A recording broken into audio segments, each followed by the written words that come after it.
सभी मलिक मुर्रा lover channel देखने वाले भाइयों को मेरी तरफ से नमस्कार, सत श्री अकाल, अस्सलाम वालेकुम। जैसे कि आपको अपने चैनल पे हर बार कोई न कोई नॉलेज से रिलेटेड वीडियो मिलती है और आज 200 किलोमीटर दूर से मेरे बाप के समान बड़े भाई हरविलास मेरे फार्म पे पहुंचे। 2003 से हमारी मुलाकात हुई थी और 20 साल का ये सफ़र बिल्कुल फैमिली रिलेशन जैसा है। इनका नाम मैं बीच बीच में वीडियो पे लेते रहता हूँ, लेकिन आज सौभाग्य है कि हम दोनों को आप साथ बैठा देख रहे हो और मुझे बड़ा अच्छा फील हुआ। भाई साहब आगे कहीं भैंस के लिए गए थे महेंद्रगढ़ साइड में और आते आते इधर से होके निकले तो बड़ा अच्छा महसूस हुआ। तो सोचा क्यों ना एक वीडियो शूट कर लें, क्यों कि मेरे पास जो फीडिंग चलता है वो खड़ बिंदुड़ा की खड़, चना चोरी और चोकर, वो एक बेसिक चलता है जो हरियाणा में 90% यूज होता है। भाई साहब के ये फीड पे काम करते हैं और अपने पशुओं में फीड डालते हैं, तो उन दोनों में आपको गैप बताएंगे तो इससे आपकी नॉलेज इंप्रूव होगी और छोटी छोटी बातें निकल के आएंगी। अभी हम फीडिंग किया था पशुओं को तो भाई साहब ने देखा कि ये इनका फीड का स्पीड में खाने का और ये बड़ा अच्छा लगा, तो उसके ऊपर हमारी डिस्कशन हुई क्यों ना फीड पे वीडियो बना ली जाए। तो हरविलास भाई का यहाँ पहुँचने पे इनका वैसे इनका अपना घर है ये, तो फिर भी स्वागत है और आप लोगों से मिलाते हैं भाई हरविलास को। हाँ जी, नमस्कार जी। सभी चैनल देखने वालों को मेरी तरफ से नमस्कार। तो मैं उस बारे में बताऊंगा, जैसे यहाँ से हरियाणा से भैंस लेकर दूसरे स्टेटों में जाते हैं या दूसरे जैसे डिस्ट्रिक्ट है उनमें चले जाते हैं, और उनका कई बार ऐसा होता है, आमतौर पर कहते हैं कि मैं भैंस लेके आया और मेरे को ठगी लगी। तो मैंने कई बार देखा है, एक यूपी का आदमी लेके गया यहाँ से और उसने मेरे पास फ़ोन किया कि अंकल जी मेरे को तो ठगी लगी। मैंने कहा कैसे लगी भाई? वो कहा मैं दूध वहाँ पे ना 20 किलो तोल के लेके आया था और अब तो वो 8-10 लीटर से ऊपर नहीं जा रही। तो मैंने कहा कि आपने 2 टाइम या 3 टाइम चुवाई करी वहाँ पे? वो कहने लगा 3 टाइम चुवाई करी मैंने। तो मैंने कहा फिर ठगी कैसे लगी? आप दूध जब वहाँ देख कर लाए? उसका कारण मैंने उनको बताया। कारण क्या है, यहाँ पर जो पशु है हरियाणा के अंदर वो खाता है बनौड़े की खाल, चने का टुकड़ा, चने का छिलका और चने की चूरी। ये 3 चीज़ यहाँ पर है मिलती हैं।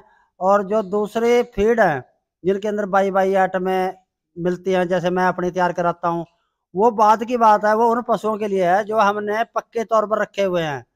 अगर हम पशु कहीं से लेके जा रहे हैं, सबसे पहले थ्योरी है उसको वही राशन देना। हमने 8 दिन जो राशन है वो वहाँ पे खा रही थी। उसका क्या कारण है? पहला नंबर तो जगह बदल गई उसकी, दूसरा नंबर मालिक बदल गया और तीसरा नंबर राशन बदल गया। ये तीनों चीजें बदल गई तो दूध कैसे नहीं तोड़ेगी? वो तोड़ेगी। तो हम राशन जहाँ से भैंस लेके आते हैं 1.5 या 2 लाख की, वहीं से 2 बैग चने की चूरी के, 2 बैग चने के खंडे के और 2 बैग खड़ के, उसकी पेमेंट करके लेके आइए। और अगर आपको राशन चेंज करना है, लंबे समय तक भैंस रखनी है, तो आप उसके अंदर 25% नया डालिए। ऐसा ऐसा 8-10 दिन में चालू होगी। ये दूध कम होने के कारण एक दूसरे को ब्लेम करने की बजाय उसके कारण खोजो, क्योंकि हम बहुत जल्दी अपना मन बना लेते हैं कि मेरे साथ धोखाधड़ी होगी, उनके कारणों तक नहीं जाते। तो इन चीजों के शिकार भाई साहब खुद भी हुए हैं। जब ये 2003-4 में इधर से इनको शौक था और भैंसे ले जानी स्टार्ट करी, तो यहाँ से 20 किलो 22 किलो 24 किलो 18 किलो की भैंस लेके जाते। वहां पे जब भैंस दूध तोड़ जाती तो जनरली भ्रांतियां सभी की एक जैसी होती है। तो अम्बाड़ा में हमारे लोग बोलते भाई के आसपास के गांव के, अरे अपने तो रात लगती है भैंस भूखी हो जाती है, वहां की भैंस यहाँ दूध नहीं देती। तो लेकिन ये कभी इन बातों की परवाह नहीं करते और ये तो वैसे भी तर्कशील को मानने वाले बंदे हैं। जो हम फॉलो करते वो भी है अलग इनका तो रास्ता। तो जो भी फीडिंग का जो मामला होता है, ये जाती वहां का फीड चेंज होता तो इनको भी वही प्रॉब्लम होती थी। भैंसे इनकी जो है हाफ दूध पे आ जाती थी। लेकिन जैसे जैसे हम डिस्कस करते हैं कि भाई साहब ऐसे इसको फॉलो करो फिर आपका फीड पकड़ाओ, इन्होंने सेल परचेज का तो इनका काम था नहीं। अगले लैक्टेशन पे या कुछ भैंसे 4 भैंस लेके तो 2 तो उसी ब्यात पे सेम प्रोडक्शन पे आ जाती महीने बाद। और कुछ जो जो ज्यादा भैंसे सेंसिटिव होती हैं, जो दाना पकड़ने में मालिक पकड़ने में टाइम लगता है, वो अगले ब्यात पे सेम प्रोडक्शन आता। और उसी के मुहिम के तहत इन्होंने वहां पे अम्बाड़ा में 26 किलो दूध निकाल के अम्बाड़ा में झंडे गाड़े थे, जहां पे लोग बोलते थे 7-8 किलो दूध निकालती है। तो तब उनकी भ्रांतियां इन्होंने दूर करी। ये अपना अनुभव बताएंगे, क्या इनके साथ ऐसा ही हुआ था? तो 2001 के अंदर मैंने पूरे हरियाणा का टूर लगाया था मोटरसाइकिल के ऊपर। तो हमारे वहाँ तो 3 किलो सुबह की भैंस थी और 3 किलो शाम की, 6 किलो वाली भैंस थी। और 10 किलो उसकी देती थी। जो झूठ वगैरह बोलता था कि इतना निकालते, दिखाया कभी नहीं किसी को। तो हम यहाँ पर टूर लगाया तो यहाँ पर 15 की, 16 की, 18 की, 20 की, 22 की अच्छी भैंसें थी यहाँ। तो हमारे वहाँ 7,000 से 10,000 रुपये रेट था, और यहाँ 30,000 से स्टार्ट होता था, यानी 30,000 से 60,000 के बीच में चलता था उस समय रेट। हाँ, लमसम। और एक आध जो 1.25 लाख की बिकी थी बड़ छप्पर के अंदर, उस समय भी अच्छा रेट था उसका। तो मैं जब जाकर ये अपने परिवार को बात बताई कि वहाँ पर बहुत दूध वाली भैंसें हैं, तो परिवार कहने लगा यहाँ तो रात लगती है। रात लगना यानी आप जितना मर्जी खड़ा लें इसको, ये हेल्दी नहीं होगी और ना प्रोडक्शन देगी। तो मैंने फिर ट्रेनिंग की। ट्रेनिंग करने के बीच में मेरे को पता चला कि अपने एरिया के अंदर एक छोटा शंख होता है जो पत्ते के ऊपर चढ़ा रहता है हरे चारे में, और वो लीवर के कीड़े का घर है, और वो पेट के अंदर चला जाता है। तो अगर लीवर डैमेज हो गया तो कोई भी चारा खिलाएंगे तो आपका पशु किसी तरह से भी प्रोडक्शन पर नहीं आएगा। तो मैंने ये बातें कुछ अनुभव, जैसे सुरजीत मलिक जी थे, इनके पास से कुछ अपनी यूनिवर्सिटियों से, डॉक्टरों से संपर्क करके लिए, और फिर मैंने इनाम रख दिया नगद, जैसे टोक वगैरह कहते थे। मैंने 1 लाख रुपए नगद रख दिया और भैंस फ्री रख दी इसको। तो आज तक कोई टोक नहीं लगी, कोई कुछ नहीं। ये सारे वहम होते हैं। तो क्योंकि अंधविश्वास, एक तो होता विश्वास, एक होता अंधविश्वास। विश्वास करिए पर अंधविश्वास ना करिए। तो जैसे भाई साहब ने अभी मेरे पास आए और फीडिंग का टाइम था, तो मेरी भैंसों ने नई भैंसबीन में स्पीड में खाना स्टार्ट कर दिया। तो बोला ये ऐसे कैसे? तो मैंने इनको बताया कि अपने फार्म के अंदर चाहे पशु बाहर से चारा खाता आ रहा है या और नहीं खा रहा है, कोई इशू नहीं है। हम कभी इस बात को सोचते ही नहीं है और ना दिमाग पे लेते हैं। आते ही उस एनिमल को हम कैटासोल का इंजेक्शन 20 ml डेली 5 दिन, और साथ में लेटिफोर अल्ट्रा 6 पुड़िया आती हैं, सुबह शाम एक एक पुड़िया वो देते हैं। जैसे भी उसके पेट में जानी चाहिए। कुछ लोग कहीं कैसे दें, गुड़ में, पेड़े में, सानी में, कैसे भी। नया पशु चारा खाना तो चारे मिला दो तो खाएगा ही नहीं। कहने का मतलब उसके पेट में डालो, गुड़ में डाल सकते हो आप, और या कोई रोटी में बोझ के, जैसे भी उसके पेट में जाना चाहिए। तो 3 दिन वो देते हैं लेटिफोर अल्ट्रा, और कैटासोल 5 दिन देते हैं। क्यों देते हैं? क्योंकि यदि हम भैंस का 20 किलो दूध तोल के ले आए और उसने आते हमारे घर पे चारा कम कर दिया, चारा कम खाएगी तो सीधी सी बात है बॉडी की एनर्जी टूटेगी और दूध बराबर देती रहेगी। यानी कि दूध बराबर का मतलब 20 किलो वाली 16 भी दे रही है तो दे तो रही है, लेकिन वो राशन नहीं खा रही 10 किलो वाली भैंस का भी, तो कमजोरी आएगी। कैटासोल एक तो उसको कमजोरी से बचाएगा, फास्फोरस की डेफिशिएंसी नहीं होने देगा। साथ में लीवर एक्सट्रेट है, भूख बढ़ाता है पशु की, तो ताकत भी देगा और भूख भी बढ़ाएगा, दोनों काम करेगा। तो आपकी भैंस में कमजोरी नहीं आएगी, तो डबल मार से बच जाएगी। जैसे आप लोग उसके शिकार होते हो, 20 किलो की भैंस तोल के ले आए, आपकी भैंस चारा नहीं खा रही, दूसरा लंबा देना स्टार्ट, जी चारा, भैंस दूध नहीं दे रही। अरे चारा ही नहीं खा रही तो दूध कहां से देगी? कोल्लू के अंदर गन्ना नहीं डालोगे तो रस कहां से आएगा? तो वही भैंस का भी 15 मिनट के अंदर खुरड़ी साफ होगी। भाई साहब के सामने बैठे बैठे अभी चारा किया सर, अभी खा गई मस्त, और 4 दिन पहले की आई हुई पशु है ये। तो सभी को, खाने वाली को क्यों देते हैं, बिना खाने वाली को क्यों देते हैं, ये आपका क्वेश्चन होगा। खाने वाली को इसलिए देते हैं क्योंकि पीछे उसने प्रॉपरली दाना नहीं मिला। हो सकता है 4 किलो खाया हो, 3 किलो खाया हो। अपने पूरे हरियाणा के अंदर या बाहर भी एक भ्रांति है कि फ्रेश कावर भैंस को दाना नहीं देते, उसने पहले खाया नहीं।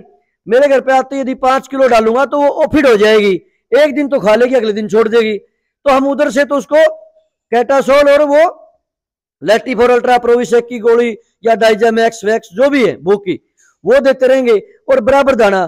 तो उधर से माइक्रोफ्लोरा बढ़ते जाएंगे और उधर से वो खाना खाती जाएगी बढ़िया। तो उसकी प्रोडक्शन पीक पे जल्दी आएगी, जो हम बायर को दिखा सकते हैं।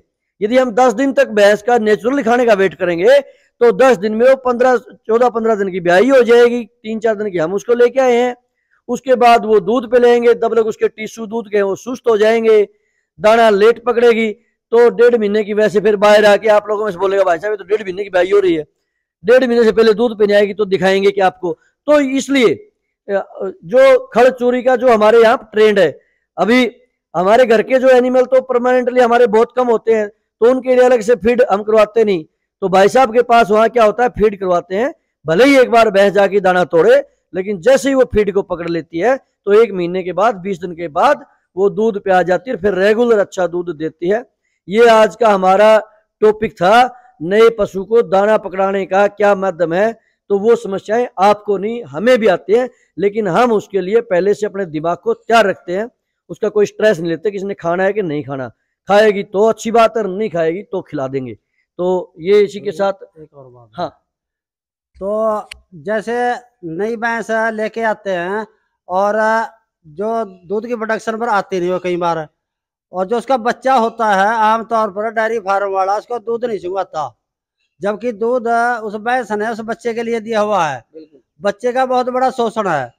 और वो डेयरी वाला भी क्या करे, लेने वाला अगर हेल्दी काफ देखेगा 10 दिन का, ऐसा लगेगा जैसे 1.25 महीने का है, वो बार बार जिद करेगा कि तो 1.25 महीने का। डेयरी वाला कहता रहेगा ये तो 15 दिन का है, फिर कहेगा नेम कर, फिर पानी की चुड़ू भर के नेम करना पड़ता है, तो इसलिए उसको डालता नहीं। मैं लेने वाले बाहर से कहूंगा हेल्दी काफ देख कर आप दिनों का आंकड़ा मत लगाइए, उसका बॉडी स्ट्रक्चर देखिए कि बच्चे को दूध पिला रखा है उसने, और उसके मदर का दूध देखिए, तो बच्चे का शोषण मत करिए।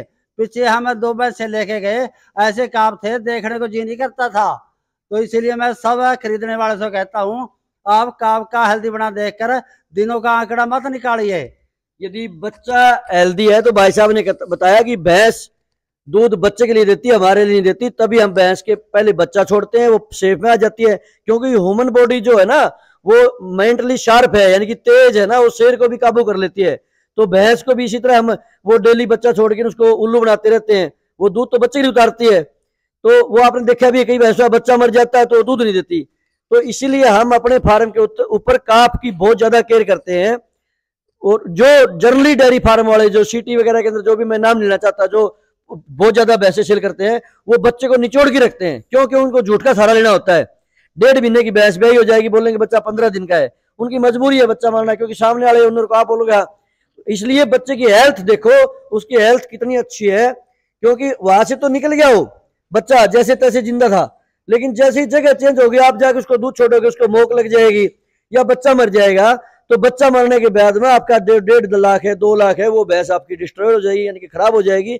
और बच्चे की वजह से, बच्चा भैंस का लाइसेंस होता है, जैसे गाड़ी लाइसेंस के बगैर या आरसी के बगैर अधूरी होती है, इसी तरह भैंस भी लाइसेंस के बगैर अधूरी है। बच्चे के बगैर वो दूध नहीं देगी और आपका पैसा वेस्ट जाएगा। इन बातों पे जिद्दी न करके न कि कितने दिन की कावर है, उसका वैसे एग्जामिन करिए, और बच्चा जहां तक कोशिश हो स्वस्थ देखिएगा, ताकि आप उसको आगे ब्रीड तैयार कर सको और आपको दूध की समस्या ना आए।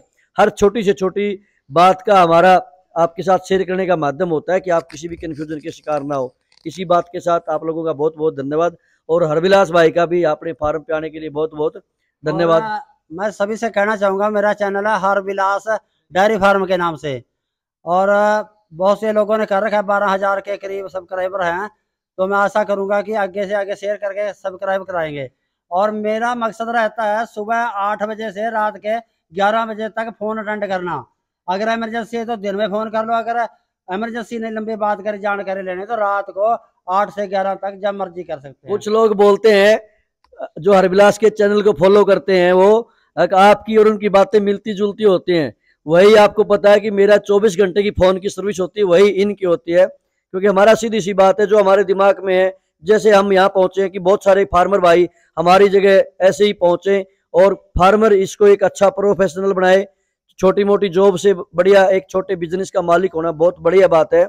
और जो अभी भाई साहब ने कहा, हरविलास भाई का जो हरविलास डेयरी फार्म है, मैं मेरे जो चैनल के जो व्यूअर है मेरे, उनसे विनती करूंगा कि भाई के चैनल को सब्सक्राइब करें, लाइक करें, ताकि ज़्यादा से ज़्यादा लोग उसका बेनिफिट उठा सकें और अपनी जो नॉलेज है वो समय समय पे इनसे लेते रहे। धन्यवाद। जय हिंद।